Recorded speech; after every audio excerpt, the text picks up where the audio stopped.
తెలుగు అక్షరమాల సంపూర్ణ రామాయణం. ఆ అయోధ్య నగరానికి రాజు దశరథ మహారాజు. ఆయనకు ముగ్గురు భార్యలు కౌసల్య, సుమిత్ర, కైకేయి. ఈ ఇక్ష్వాకు వంశాన శ్రీ మహావిష్ణువే శ్రీరాముడే జన్మించిన కథ. ఈ రామాయణ మహాకావ్యము వాల్మీకి మహర్షిచే రచింపబడినది.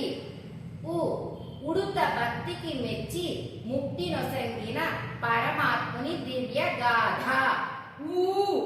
ఊయల లోప లాలించడానికి సంతతి లేదని చింతించెను రాజు. ఋషుల ఉపదేశము పొంది పుత్రకామేష్టి యాగము చేయగా ఎదురుగా నిలిచే పరవాన్నపు పాత్రతో యజ్ఞపు పురుషుడు ఏ తెంచిరి రామ లక్ష్మణ భరత శత్రుఘ్నులు వారి గృహము పావనము చేయక ఐక్యమత్యముతో మెలిగిరి వశిష్ఠుడి గురుకులమునందు సకల విద్యను అభ్యసింప. ఒకనాడు విశ్వామిత్రుడు యాగరక్షణకై శ్రీరాముని పంపమని కోరగా ఓరిమితో రాజు రామునికి బదులుగా నేను యాగరక్షణకు వచ్చేదనగా అవునన్మని వశిష్ఠుని ఆదేశంతో లక్ష్మణుని అన్నకు తోడుగా పంపుతూ అంతఃపురము నుండి వీడ్కోలు పలికి దిగులు చెందుతూ ఉన్న మహారాజును ఆహా ఎనుచు ఋషులు మెచ్చగా కళ్యాణరాముడై వచ్చునని ఓదార్చి కులగురువు. కరములందు ధనస్సులు ధరించి యాగరక్షణకై కదిలిని రామలక్ష్మణులు ముని వెంట.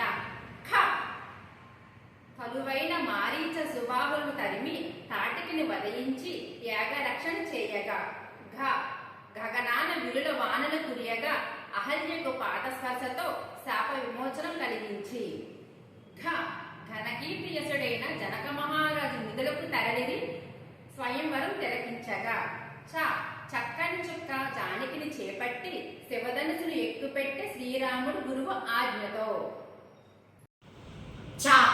ఛత్ర చామరములు వీచి స్వాగతం పలుకగా అతి వైభవముగా జరిగే శ్రీ సీతారామ కళ్యాణము. జగతిలో రాముడు ఒక్కడే ఉండాలని పంతముతో వచ్చిన పరశురాముని శాంతింపచేసి జంకారనాదములు మిన్నంట మ్రోగంగా సతితో వేయించేసిన అయోధ్యకు కళ్యాణ రాముడు. టక్కరి మాటల మందర బోధతో కైకేయి వరములడిగే. ఆభరణములు పట్టు వస్త్రములు వీడి నారచీరలు ధరించే శ్రీరాముడు. అప్పుడు సీతారామ లక్ష్మణులు వెంటరాగా గుహుడు నది దాటించగా రాజ్యము వీడి పంచవటిని చేరి పర్ణశాలను నివసించే కోదండ రాముడు. తరువులు లతలు సుగంధ వాసనలు వెదర్జల్లుచుండగా దశరథ నందుడు సీతా సమేతుడై విహరించుచుండగా అందమైన ఆజానుబాహుడైన శ్రీరాముడు, అందాల రాశి సీతమ్మను, ధనుద్ధారి అయిన లక్ష్మణును తిలకించే శూర్పణఖ చెట్టు చాటు నుండి శ్రీరాముని వలచి సీతమ్మను బెదిరింప ముక్కు చెవులు కోసి పరాభవించే సౌమిత్రుడు. అప్పుడు శూర్పణఖ కోపావేశాలు ఫలముగా దశకంఠుడు అపహరించే సీతమ్మను మాయ చేసి అబల ఆర్తనాదము విని అడ్డుపడిన జటాయువు రెక్కలు విరిచి రావణుడు భయంకర అరణ్యములు దాటి సీతను వెతుకుచూ వచ్చిన రామలక్ష్మణులు మరణించిన జటాయువుకు ప్రణమిల్లి చేరిరి ఋష్యమూక పర్వతము.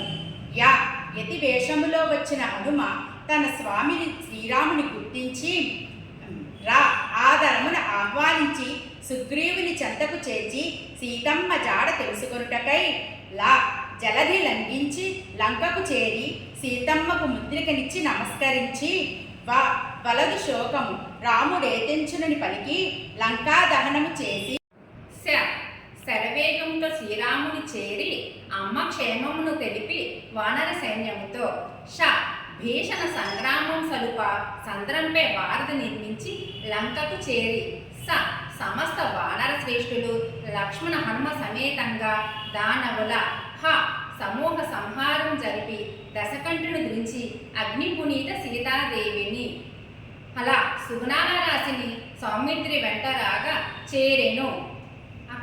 అక్ష అంతరిక్షమున పుష్పక విమానం ఎక్కే మిత్ర బృందంతో.